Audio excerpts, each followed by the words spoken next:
ദേവി നമ്മുടെ അടുത്തേക്ക് ഒരാളെ ഇതുപോലെ എത്തിക്കുമെന്ന് എനിക്ക് അന്ന് മനസ്സിലായിട്ടോ. ഹായ് ഡിയർ ഫ്രണ്ട്സ്, എല്ലാവർക്കും അച്ചൂസ് വ്ലോഗിൻ്റെ പുതിയൊരു വീഡിയോയിലോട്ട് സ്വാഗതം. ഞാനിപ്പോൾ ഉള്ളത് നോർത്ത് പാറൂരിൽ നിന്ന് ഏകദേശം 4 കിലോമീറ്റർ ഉള്ളിലോട്ടായിട്ടുള്ള നന്ദ്യാട്ടുകുന്നത്താണ്. ഇവിടെയാണ് പ്രസിദ്ധമായിട്ടുള്ള കാളികുളങ്ങര അമ്പലം സ്ഥിതി ചെയ്യുന്നത്. ഭദ്രകാളിയാണ് ഇവിടുത്തെ പ്രധാന പ്രതിഷ്ഠ. എങ്കിലും ഇവിടെയുള്ളവർക്ക് മുത്തിയമ്മയായിട്ടാണ് ദേവി ഇവിടെ ഇരിക്കുന്നത്. ഈ അമ്പലത്തെ കുറിച്ചിട്ട് കൂടുതലായിട്ട് നമുക്ക് കണ്ടറിഞ്ഞാലോ? അപ്പോൾ എല്ലാവരും വായോ, നമുക്ക് ഈ അമ്പലത്തെക്കുറിച്ചും ഇവിടുത്തെ പ്രധാന വഴിപാടുകളെ കുറിച്ചിട്ടും ഇവിടുത്തെ ഉത്സവ രീതികളും എല്ലാം നമുക്ക് ചോദിച്ചറിയാം. കാളികുളങ്ങര അമ്പലത്തെ കുറിച്ചിട്ട് നമുക്ക് കൂടുതലായിട്ട് ചോദിച്ചറിഞ്ഞാലോ? ഇവിടുത്തെ ശാന്തിയാണ് നമ്മുടെ കൂടെയുള്ളത്. ശാന്തിയുടെ പേര്? എൻ്റെ പേര് അഖിൽ എന്നാണ്. ഈ അമ്പലത്തെ കുറിച്ചിട്ടൊന്ന് പറയോ? ഇത് വടക്കമ്പലൂരിലെ കാളികുളങ്ങര എന്ന ക്ഷേത്രമാണ്. ഈ നന്ദ്യാട്ടുകുന്നത്താണ് ക്ഷേത്രം സ്ഥിതി ചെയ്യുന്നത്. ഇവിടെ ഭദ്രകാളി, മുത്തി രൂപത്തിലുള്ള ഭദ്രകാളിയാണ് ഇവിടുത്തെ പ്രതിഷ്ഠ. ഇവിടെ തൊട്ടു മുന്നിലായി ഒരു കുളമുണ്ട്. അതാണ് ഇവിടുത്തെ തീർത്ഥക്കുളം. അത് ക്ഷേത്രത്തോട് തന്നെ പ്രാധാന്യം അർഹിക്കുന്ന ഒരു കുളമാണ്. ഇവിടെ പ്രധാനമായിട്ട് വഴിപാട് മുടി വഴിപാടാണ്. ദേവിക്ക് ഈ മുടി വളരാനും ഈ തല സംബന്ധമായ അസുഖങ്ങളെല്ലാം മാറാനായിട്ടാണ് മുടി വഴിപാട്. ദേവിയുടെ തൃപ്പടിയടിച്ച് ചൂല് ഈ പടിക്കൽ സമർപ്പിക്കുന്നതാണ് ഇവിടുത്തെ പ്രധാന വഴിപാട്. പിന്നെ പൊങ്കാല സമർപ്പണം. നമ്മൾ വീട്ടിൽ നിന്നും അരി ഇട്ട് ഇവിടെ ദേവിക്ക് കുറച്ച് അരി നേദ്യമായിട്ട് സമർപ്പിച്ചതിന് ശേഷം പൊങ്കാല സമർപ്പിക്കുന്നു. പിന്നെ തെണ്ട് നേദ്യമുണ്ട്. അത് ദേവിക്ക് പ്രദക്ഷിണം ചെയ്ത് കണ്ടാറിൻ്റെ ഇടയിലാണ്. കണ്ടാറിനാണ് അത് പ്രാധാന്യം കൂടുതൽ. കണ്ടാറിനെ സമർപ്പിക്കുന്നതാണ് തെണ്ട് നേദ്യം. അതാണ് ഇവിടുത്തെ വഴിപാട്. ഉത്സവം ധനു 30-ന് കൊടിയേറി കുംഭം 12-നാണ് തീരുന്നത്. ഒരു 41-42 ദിവസത്തെ ഉത്സവമാണ്. കൊടിയേറി കഴിഞ്ഞ് പിറ്റേ ദിവസം 1-ാം തീയതി പൊങ്കാല ആരംഭിക്കും. അകത്ത് ഭണ്ണാരി അടുപ്പിൽ ഒരു 5 അടുപ്പിൽ പൊങ്കാല ആദ്യം തുടങ്ങുന്നു. അതിന് ശേഷം പുറത്തേക്ക് അഗ്നി പകർന്ന് പിന്നെ പൊങ്കാല എല്ലാ ദിവസവും 41 ദിവസവും പൊങ്കാലയുണ്ട്. വലിയ വിളക്കിനെ കുറിച്ചിട്ട്?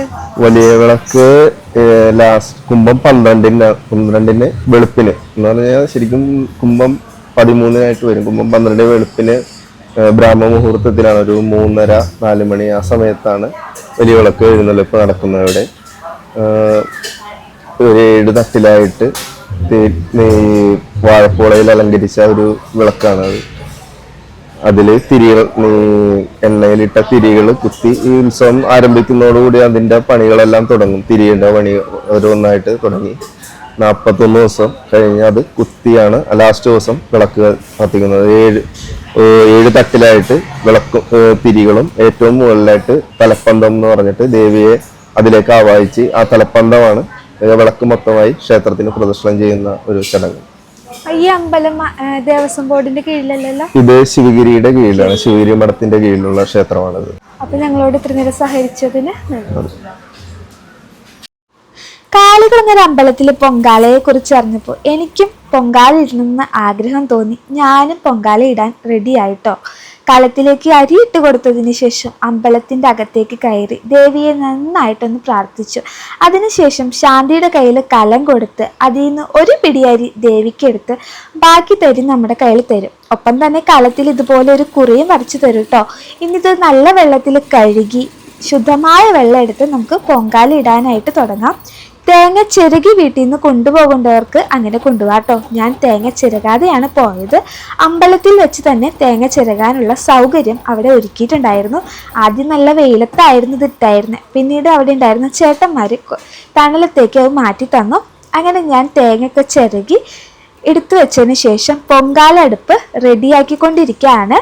ഇനി വിറകൊക്കെ എടുത്ത് നമുക്ക് പായസം ഉണ്ടാക്കാനായിട്ട് തുടങ്ങാം. പായസം ഉണ്ടാക്കാനായിട്ടുള്ള തീനാളം കത്തിക്കൊണ്ടിരിക്കുന്ന മറ്റൊരു പൊങ്കാല അടുപ്പിൽ നിന്നായിരിക്കണം നമ്മൾ എടുക്കേണ്ടത്. അങ്ങനെ എടുത്തുണ്ടായിരുന്ന ഒരു ചേച്ചിയുടെ അടുപ്പിൽ നിന്ന് ഞാൻ തീനാളം പകർന്ന് എൻ്റെ അടുപ്പിലേക്ക് കൊണ്ടുവന്നു കേട്ടോ. അങ്ങനെ നമ്മൾ ഇനി പൊങ്കാല ഇടാനായിട്ട് പോവാണ്. നല്ല ഭക്തിയോടുകൂടിയാണ് ഞാൻ പൊങ്കാല ഇട്ടത്. എല്ലാവരും അങ്ങനെ തന്നെയായിരിക്കണം പൊങ്കാല ഇടേണ്ടത് കേട്ടോ. ആ സമയത്ത് നമ്മൾ വേറെ ഒരു ചിന്തകളും ഇല്ലാതെ വെള്ളത്തിലേക്ക് അരി ഇട്ട് കൊടുത്ത് അതോടൊപ്പം തന്നെ തേങ്ങയും ശർക്കരയും പഴവും എല്ലാം ഒരുമിച്ചിട്ടാണ് മിക്സ് ചെയ്ത് വേവിച്ചെടുക്കേണ്ടത്. സത്യം പറഞ്ഞാൽ എനിക്കത് അറിയില്ലായിരുന്നു. ഞാൻ അരിയും വെള്ളവും ഇട്ട് നന്നായിട്ടൊന്ന് വേവിച്ചിട്ട് തേങ്ങയ്ക്ക് ഇടാമെന്ന് കരുതിയാണ് ഇന്നായിരുന്നത്. ആ സമയത്ത് എൻ്റെ ബാക്കിലൂടെ ഒരു അമ്മൂമ്മ വന്നിട്ടുണ്ടായിരുന്നു കേട്ടോ. ആ അമ്മൂമ്മയാണ് എന്നോട് പറഞ്ഞത് അരിയുടെ കൂടെ തന്നെയാണ് നമ്മൾ പഴവും തേങ്ങയും ശർക്കരയും ഒക്കെ ഇട്ട് കൊടുക്കേണ്ടതെന്ന്. സത്യത്തിൽ ആ അമ്മാമ്മയെ ദേവിയായിട്ട് എൻ്റെ മുന്നിലേക്ക് എത്തിച്ചതുപോലെ എനിക്ക് തോന്നി. കാരണം യാതൊരു പരിചയവും ഇല്ലാത്ത ഒരു അമ്മൂമ്മ ഞാൻ ആദ്യമായിട്ട് കാണുന്നത് എൻ്റെ ബാക്കിലൂടെ ആ സമയത്ത് വരുമ്പോഴാണ്. അമ്മൂമ്മ വന്ന് എൻ്റെ അടുത്ത് എങ്ങനെയാണിത് ചെയ്യുക എന്ന് കൃത്യമായിട്ട് പറഞ്ഞു തരികയും അതോടൊപ്പം തന്നെ എന്നെ നല്ല രീതിയിൽ സഹായിച്ചു തരികയും ചെയ്തു കേട്ടോ. അപ്പം അമ്മാമ്മയുടെ നിർദ്ദേശപ്രകാരമാണ് ഞാൻ ഈ പൊങ്കാല ഇട്ടത്. നല്ല രീതിയിൽ ദേവിക്ക് പൊങ്കാല സമർപ്പിക്കാനായിട്ട് എനിക്ക് പറ്റി. ശർക്കര ഇട്ട് കൊടുത്തതിന് ശേഷം നന്നായിട്ട് മിക്സ് ചെയ്ത് ഞാൻ ഒട്ടും തന്നെ അടി പിടിക്കാതെ നല്ല രീതിയിൽ തന്നെയാണ് പൊങ്കാല നിവേദിച്ചത് കേട്ടോ. അപ്പം മഞ്ഞൾപ്പൊടി ഇവിടുത്തെ പൊങ്കാലയിൽ ഇട്ട് കൊടുക്കും. പല സ്ഥലങ്ങളിലും മഞ്ഞൾപ്പൊടി ഇടുന്നത് ഞാൻ കണ്ടിട്ടില്ല. ഇവിടെ മഞ്ഞൾപ്പൊടി, ചുക്കുപൊടി, ജീരകത്തിൻ്റെ പൊടി, ഏലക്കായയുടെ പൊടി, ഈ പൊടികളൊക്കെ പൊങ്കാലയെ ഉണ്ടാക്കുന്ന പായസത്തിലേക്ക് ഇട്ട് കൊടുക്കുന്നുണ്ട് കേട്ടോ. ഇതൊക്കെ ഞാൻ ഇവിടെ അടുത്തുള്ള കടയിൽ നിന്നാണ് വാങ്ങിച്ചത്. ഇവിടെ അടുത്തുള്ള എല്ലാ കടകളിലും പൊങ്കാല ഇടാനുള്ള എല്ലാ ഐറ്റംസും കിട്ടുന്നതാണ്. വിറകടക്കം എല്ലായിടത്തും ഉണ്ട് കേട്ടോ.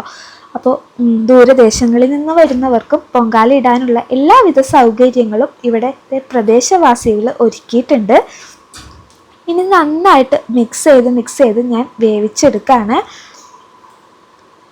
അപ്പം എൻ്റെ അടുത്ത് തന്നെ വേറൊരു ചേച്ചിയും ചേട്ടനും മകളൊക്കെ ഉണ്ടായിരുന്നു കേട്ടോ. അവരും ഇതുപോലെ പൊങ്കാല റെഡിയാക്കുന്നുണ്ടായിരുന്നു. അതിൻ്റെ ഒപ്പം തന്നെ കുരുവര എന്ന് പറയുന്ന ഒരു നിവേദ്യം കൂടി അവരുണ്ടാക്കുന്നുണ്ട്. അപ്പം ഞാൻ അതും കൂടി ഈ വീഡിയോയിൽ ഉൾപ്പെടുത്തി കാണിച്ചു തരാം കേട്ടോ. അപ്പം ഞാനിനി അടുത്തതായിട്ട് തേങ്ങയാണ് ഇട്ട് കൊടുക്കുന്നത്. ഒരു തേങ്ങ ഫുള്ളായിട്ട് ചെറുകിയത് ഞാൻ ഇതിലേക്ക് ചേർത്ത് കൊടുക്കുന്നുണ്ട് കേട്ടോ. 1 കിലോ അരിക്കാണ് ഞാനിവിടെ പൊങ്കാല സമർപ്പിച്ചത്. അപ്പോൾ തേങ്ങയൊക്കെ ഇട്ട് നന്നായിട്ട് മിക്സ് ചെയ്ത് കൊടുത്തു. ഈ സമയത്തൊക്കെ ഞാൻ നല്ല രീതിയിൽ ദേവിയെ മനസ്സിൽ ധ്യാനിച്ചുകൊണ്ടാണ് ചെയ്യുന്നത്. കാരണം ആദ്യമായിട്ട് ചെയ്യുന്നത് കൊണ്ടല്ലേ നല്ല ടെൻഷനും പേടിയും ഉണ്ടായിരുന്നു. അമ്മാമ്മ എന്നെ നല്ല രീതിയിൽ സഹായിക്കുന്നുണ്ടായിരുന്നു. എല്ലാം ഞാൻ ആ അമ്മാമ്മയുടെ അടുത്ത് ചോദിച്ചിട്ടാണ് ചെയ്തത്. ഒരു കാര്യം എനിക്ക് മനസ്സിലായി, നമുക്കൊന്നും അറിയില്ലെങ്കിലും നമ്മളെ തെറ്റുകൾ സംഭവിക്കാതെ നല്ല രീതിയിൽ പൊങ്കാല ഇടാനായിട്ട് ദേവി നമ്മുടെ അടുത്തേക്ക് ഒരാളെ ഇതുപോലെ എത്തിക്കുമെന്ന് എനിക്ക് അന്ന് മനസ്സിലായിട്ടോ.